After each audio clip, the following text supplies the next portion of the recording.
Noon, may isang binatilyo na nagngangalang Apolinario de la Cruz. Ayon sa kanya, binibisita raw siya ni San Jose sa kanyang mga panaginip. Kaya't isang araw pumunta siya sa isang seminaryo upang magpresentang maging praile. Ngunit hindi siya pinayagan ng mga Espanyol. Bakit? Dahil siya ay isang Indio lamang. Noong mga panahong iyon, ang mga Indio ay hindi maaaring maging praile. Hindi siya tinanggap dahil sa kanyang lahi. Kaya't itinayo niya ang Cofradia de San Jose, isang samahang para sa mga Indio lamang. Pinagsama-sama nila ang mga paniniwalang Kristiyano at mga katutubong tradisyon tulad ng paggamit ng anting-anting, at si Apolinario ang nakilala bilang Hermano Puli, hari ng mga Tagalog. Hindi ito pinahintulutan ng pamahalaan.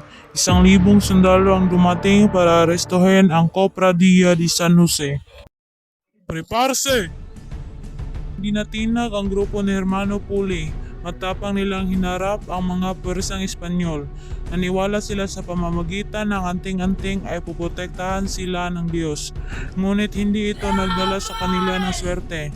Mahigit 500 membro ng Cofradia, mga lalaki, babae at mga bata ang pinagpapatay at si Puli ay binitay.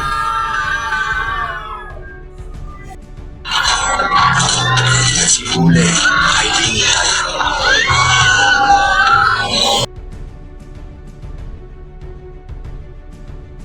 Matapos mapatay si Hermano Puli, hinagihati ang kanyang katawan ng pamahalaang Espanyol. Inilagay ang kanyang pugot na ulo kung saan ito makikita ng lahat upang wala ng Indyong tutulad pa sa kanya.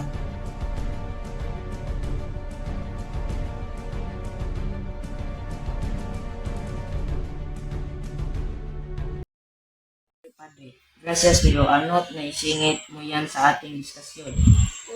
Naman, kain tayo eh. Por Diyos. Tidula mula sa direksyon di Ultramar, Espanya. Mga parokya ng Cavite, Antipolo at ibang disisis ng Manila. Lipat na sa mag-pray.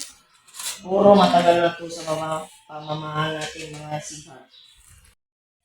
Sisikap dekada ang pag-unlad burado ng isang perma mula sa Espanya. Ito ang mga praile.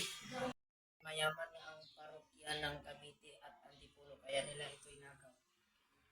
Hindi nila aaminin, kaya nila ikinalat ang mga malalagim na istorya. Yung mga sigular ay pabaya.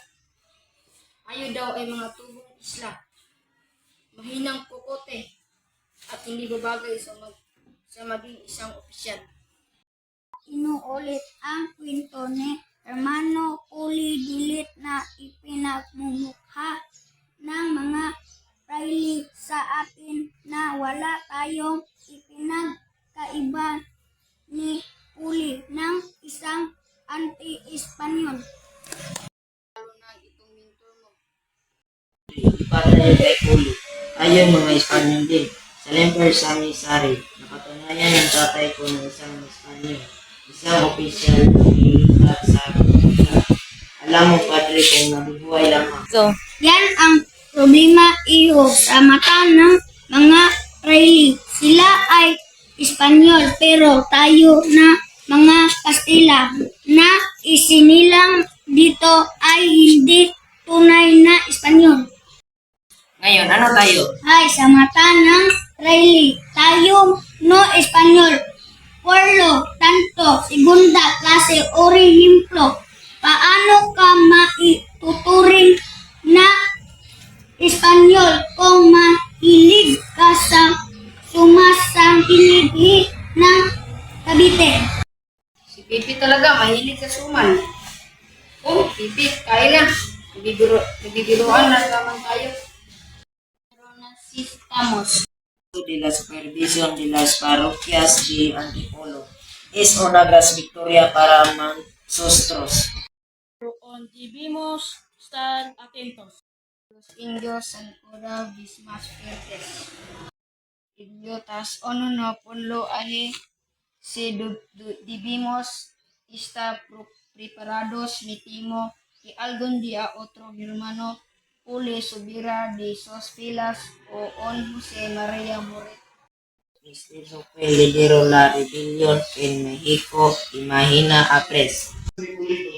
Las religiones solo puede ocurrir en una parroquia, en un sacerdote secular. Y si el sacerdote secular hubiera fallecido o si hubiera vivido, parece que Loren bajo la administración de un sacerdote secular no puede ser transferido.